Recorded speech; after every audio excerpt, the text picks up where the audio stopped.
Em Ezequiel capítulo 47, é uma passagem esquisita,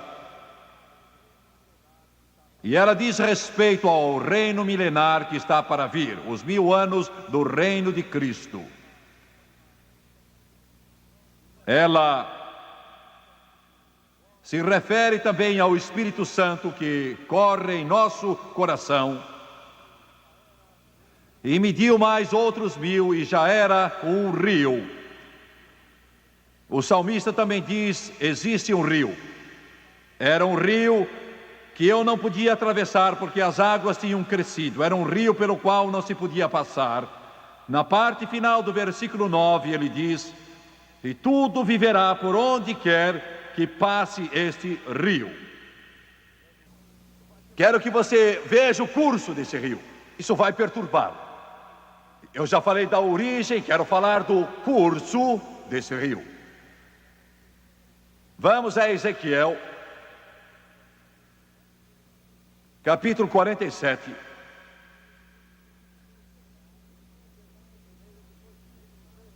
Ele diz, versículo 1: depois disto me fez voltar a entrar do templo, e eis que saíam águas debaixo do seu limiar. Debaixo do seu limiar. Sabe o que é um limiar? É o lugar em que você carregou a esposa quando se casou, mas agora você não aguentaria ela.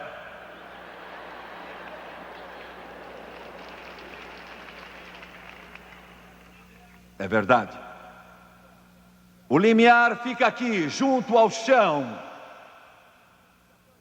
As águas vêm de lá. Que significação espiritual tem isso, Jimmy Swagger? Eu não vejo nada aqui, pois vou lhe mostrar o curso do rio.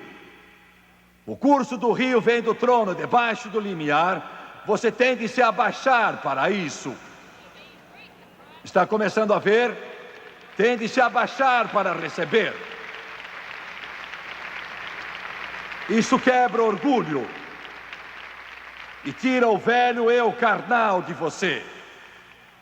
E vence nossa natureza carnal. Você tem de se abaixar para pôr os lábios, por assim dizer, debaixo do limiar. Este é o curso. É assim de propósito. Por que você acha que Jesus tomou aquela toalha e se pôs de joelhos e lavou os pés dos discípulos? Estava tentando ensinar humildade. Humildade. Vencer orgulho. O curso deste rio, bem debaixo do limiar, para nos ensinar uma lição. Ouça-me, o maior problema do homem, do mundo todo, não importa se é preto, branco, amarelo, vermelho, pardo, não importa quem você é, o maior problema é você, orgulho. Orgulho. Somos orgulhosos. Somos orgulhosos. Somos orgulhosos. Veja quem eu sou. Você não quer reconhecer que de fato é um miserável e pobre e cego e nu. Você acha que se puder vestir um terno dos mais finos que há, e sapatos elegantes e anéis de brilhante, que você é alguém, mas isso só cobre a sua feiura.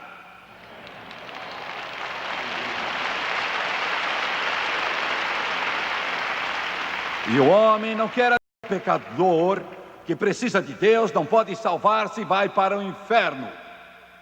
Por isso que vão para o inferno aos milhões hoje, por seu orgulho. Eu não preciso de nada, sou autossuficiente.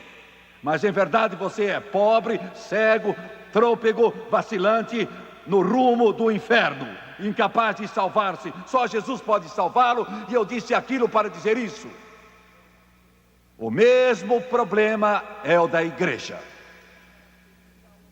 O mesmo problema caracteriza o crente. Temos orgulho da nossa religião.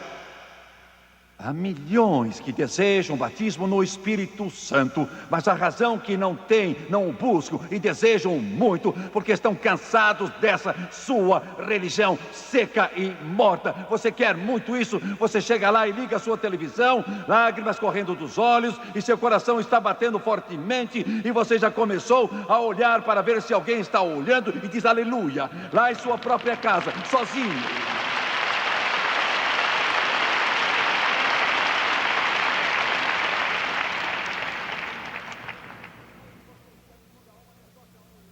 E alguns de vocês querem vir a uma das nossas reuniões e não sabem o que fazer, o que o povo vai dizer.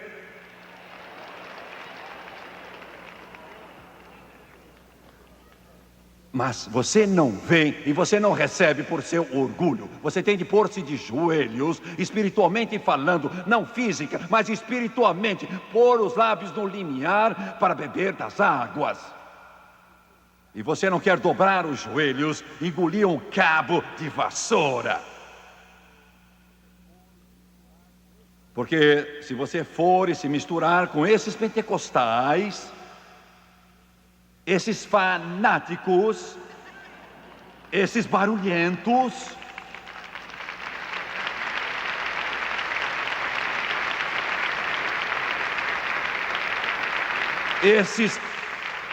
esses que falam em línguas,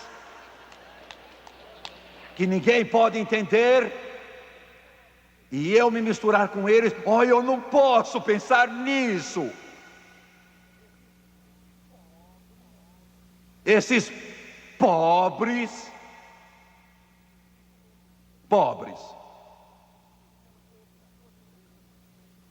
Você já notou que nas suas igrejas, eles têm de todo tipo? Eles têm pretos, brancos, pardos, vermelhos e até cor-de-rosas. Você já notou nas igrejas deles? Já notou como são barulhentos às vezes?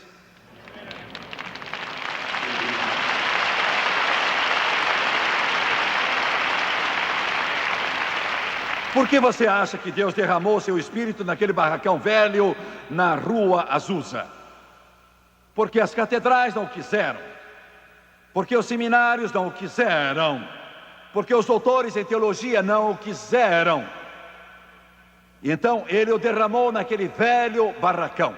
Não estou defendendo prédios em ruínas, não é isso que eu defendo, mas foi o único lugar que ele achou gente para receber sua glória, devido ao orgulho.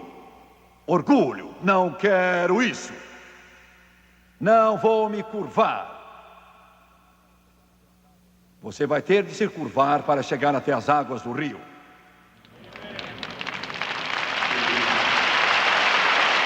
Orgulho é o problema.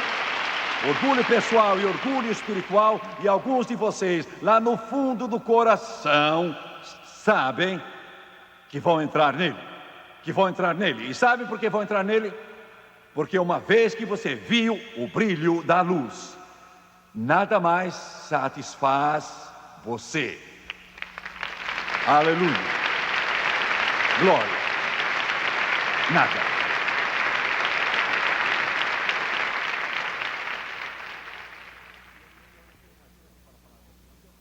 E eu não tenho mais tempo para falar nisso. Em terceiro lugar, veja a força do rio, a origem do rio, o curso do rio e agora a força do rio. Veja Ezequiel 47. Antes de tudo ele disse: saiu aquele homem tendo na mão um cordel, mediu 1000 côvados e me fez passar pelas águas que me davam pelos artelhos. Isso se refere à sua direção. Quando você entra no rio, você vai mudar de direção. Em vez de você ficar querendo ir ao cinema, à discoteca, aos clubes noturnos, aos inferninhos, ao bar para tomar um trago, mais isso, mais aquilo, a sua direção vai mudar. Agora você vai à igreja, aleluia. Agora você vai testemunhar a alguém. Agora você vai falar a respeito de Jesus Cristo, as águas até os artelhos. Sua direção muda.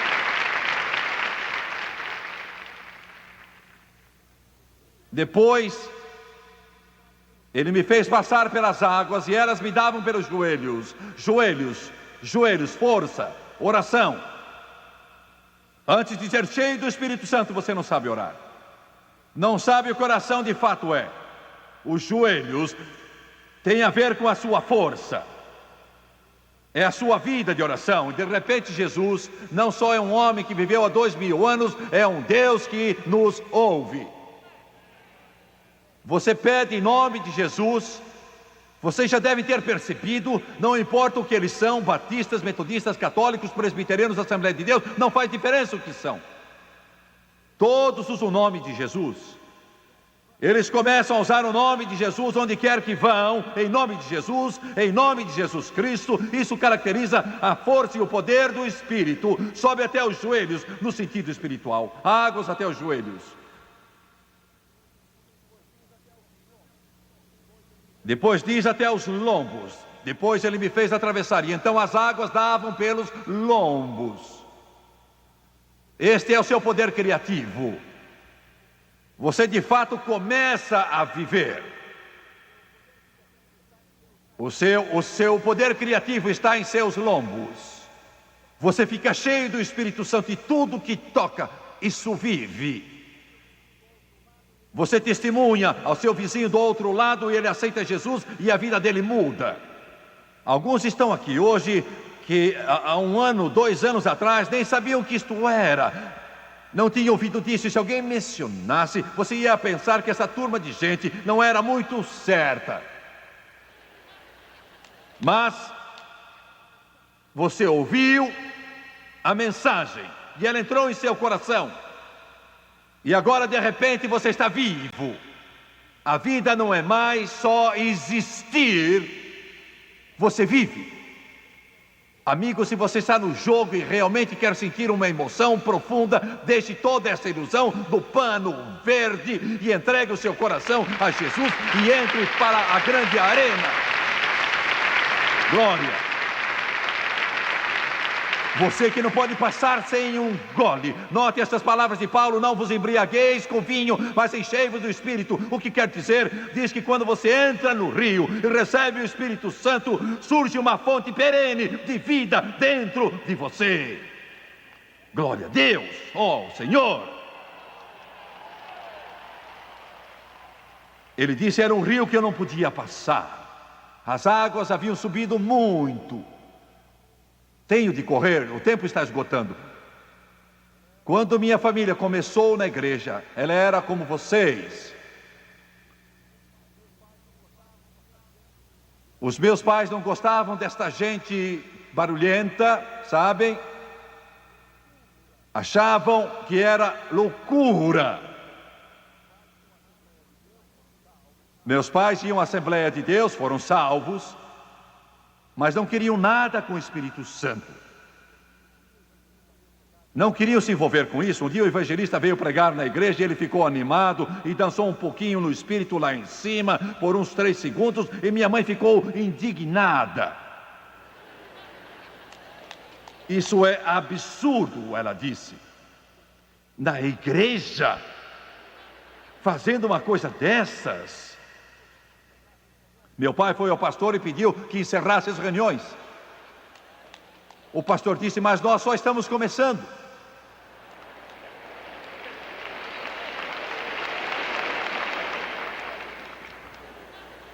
Não estou divulgando nenhuma ginástica física, estou tentando provar uma coisa.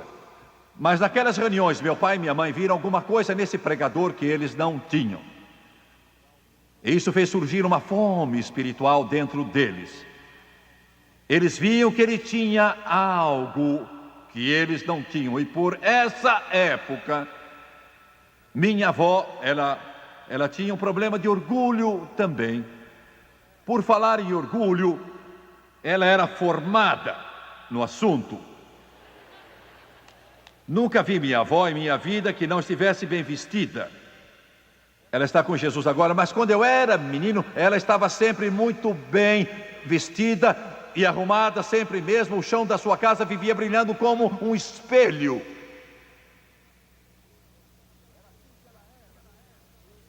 Era assim que ela era, e andava sempre ereta. Dava gosto de ver.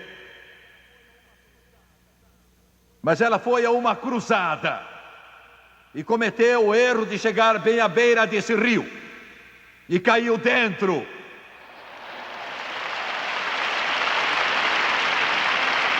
Uma hora da tarde, numa reunião dessa cruzada, aleluia, Jesus a batizou no Espírito Santo e em fogo,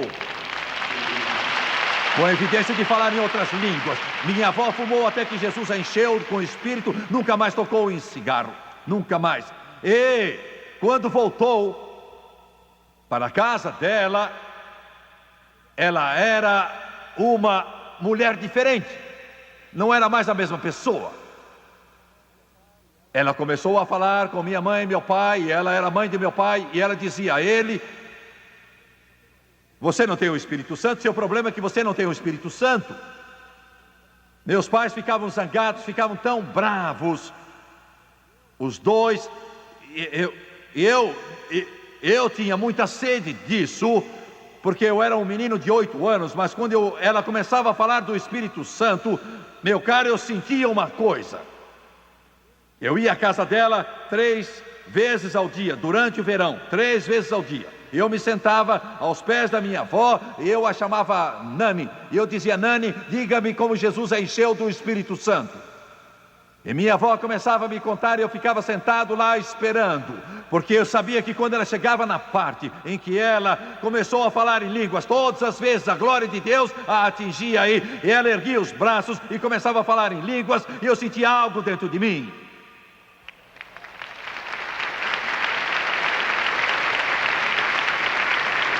Depois do almoço eu voltava lá, sentava-me e pedia de novo, e ela me contava a história toda novamente, e eu me sentava lá atento, eu sabia a hora certa, porque eu sabia que quando a glória de Deus a atingia, eu ficava emocionado, ficava com meus braços arrepiados, até meu cabelo arrepiado. Oh, pobres de vocês, nunca sentiram o poder de Deus. Eu ia lá de novo à tardinha e dizia: Nani, me diga como Jesus a encheu com o Espírito Santo. Isso se deu vários dias. Meu pai me agarrou um dia saindo, eu ia correndo para a rua, ele me pegou e disse: onde você vai, menino? Ele estava zangado com minha avó, ele disse: ela está louca, que tinha perdido o juízo. Ele disse: onde você vai indo? Eu não respondi. Ele disse: vai indo à casa da mamãe, não é? Ela está enchendo a sua cabeça com esse negócio de línguas e do Espírito Santo, não é mesmo? Não é isso? Fiquei quieto, ainda vejo a cena na varanda. E ele disse: se você voltar lá, ganha umas lambadas. Era a sua expressão favorita. E ele fazia mesmo, sem dúvida. Ele não perguntou se eu ia depois de ter falado comigo, só disse: eu vou dar uma surra se for. No instante que ele entrou, eu saí correndo de casa e fui direto à casa da minha avó, sentei e disse: conte outra vez como Jesus a encheu do Espírito Santo. Estou querendo que você veja uma coisa, estou tentando lhe mostrar que viver para Deus não é uma religião seca, morta e bolorenta. Tudo que o rio toca faz viver, faz viver. Eu tinha só 8 anos de idade, mas sabia que havia algo ali.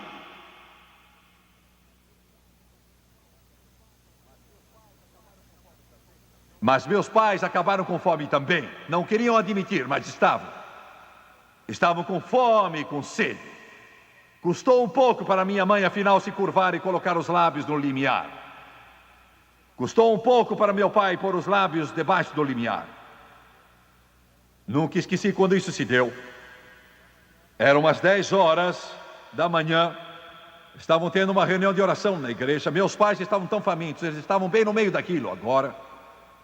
Estavam bem no meio daquilo, a coisa estava nesse pé. Eu gostaria de ter, mas não quero me misturar com esta gente louca. Mas esse grupo louco estava ficando maior.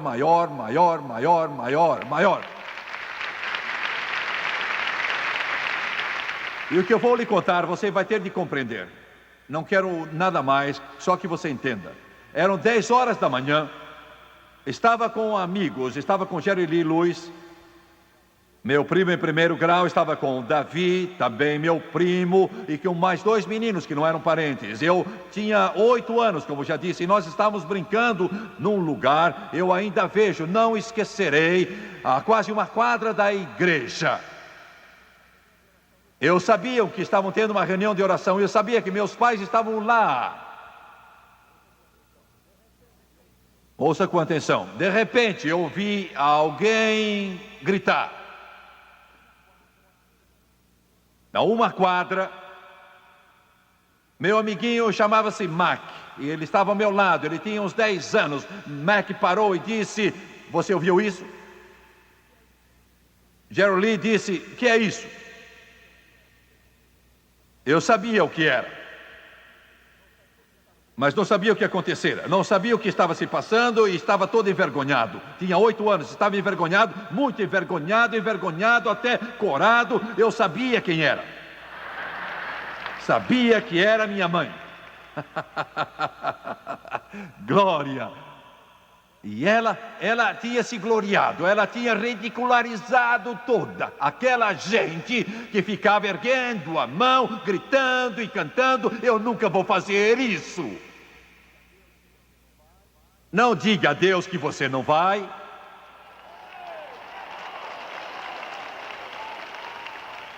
Naquele domingo, pode não acontecer isso com você, talvez não, mas aconteceu com minha mãe assim.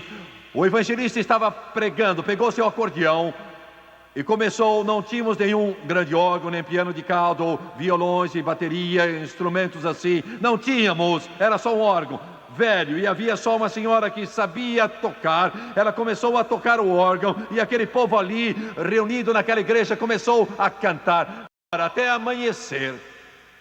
E então o povo de Deus se reunirá no céu para contar como eles venceram, e nós entenderemos melhor então. E a glória desceu. Sabe do que eu estou falando? A glória desceu. Você entende o que eu estou dizendo? O que aconteceria se isso fosse na sua igreja? Aham.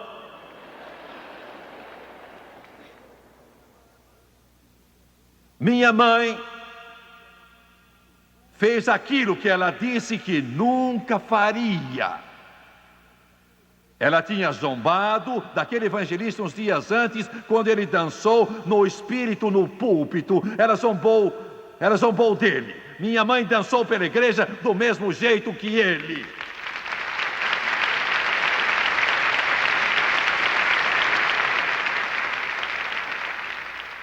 Havia um senhor cego lá na igreja e minha mãe não gostava dele porque ele estava muito lá embaixo na escala social dela. Você está me compreendendo? Ele estava aqui embaixo, ele era cego e ele falava em línguas toda hora. Esse velhinho era cego e tinha uma bengala e minha mãe não podia com ele. Ele andava com a bengala falando em línguas. Minha mãe o tinha como doido. Ela achava que ele estava meio... achava que ele tinha perdido o juízo. Aquele velho andava por ali falando em línguas. E minha mãe pôs os braços em volta dele e o abraçou tão apertado quanto pôde. E disse a ele que agora o amava. Louvado seja Deus! Minha mãe zombou de uma senhora que às vezes ficava alegre e gritava um pouquinho, só um pouco. Não muito, só um pouco.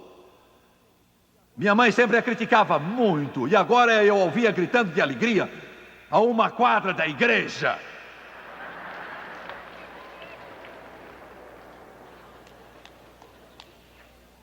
E acabou se ajoelhando na frente. Jesus a batizou com o Espírito Santo e ela estava dominada pelo Espírito. E era meio-dia. Por 2 horas ela falou em línguas. Ela estava cheia do Espírito. Quando ela foi para casa, e nem sabia onde estava. De fato, ela não sabia onde estava. Quando entrou em casa, o pai dela, que morreu com 86 anos, o pai esperava por ela. Era uma pessoa muito querida, cabelo muito branco, e ela foi entrando em casa e o agarrou e começou a gritar em volta dele, falando em outras línguas, e ele não era crente, não era salvo. Ficou apavorado. Afinal, fez-la parar e disse, ele chamava a irmã, era a filha mais nova. Ele disse, irmã, e começou a chorar. Ele disse: eu não sei o que fizeram a você. Ele sabia que ela tinha ido à reunião. Eu não sei o que fizeram a você, mas seja lá o que for, deve ser maravilhoso. E é maravilhoso. Quão maravilhoso é Jesus para mim. Conselheiro, Deus forte, príncipe da paz é Ele. Quando meu avô morreu, com 86 anos, minha mãe tinha orado muito por ele, e ele a chamou ao seu lado, e ela ajoelhou junto à sua cama. Ela o chamava papai, e eu o chamava papai, todos o chamavam papai. E ela disse: papai, você está pronto? É hora de ir. E ele disse: irmã, estou notando você há 7 anos, e eu quero o que você tem. Mamãe orou por ele, e aquele ancião morreu dizendo: eu vejo anjos, eu vejo Jesus. E ele morreu cantando: graça maravilhosa, quão doce o som que salvou este miserável. Oh, existe um rio. Talvez eu tenha sido fraco hoje na minha mensagem de hoje, talvez não tenha sido bem claro, mas espero ter lhe mostrado que esta é uma vida que palavras não descrevem, a mente humana jamais poderá compreender. Existe um rio cujas correntes alegram a cidade de Deus, os tabernáculos do Altíssimo. Crente, crente, entre nesse rio. Pregador, entre nesse rio. Existe um rio. Existe um rio, e esse rio está correndo hoje. Curvem a cabeça, por favor.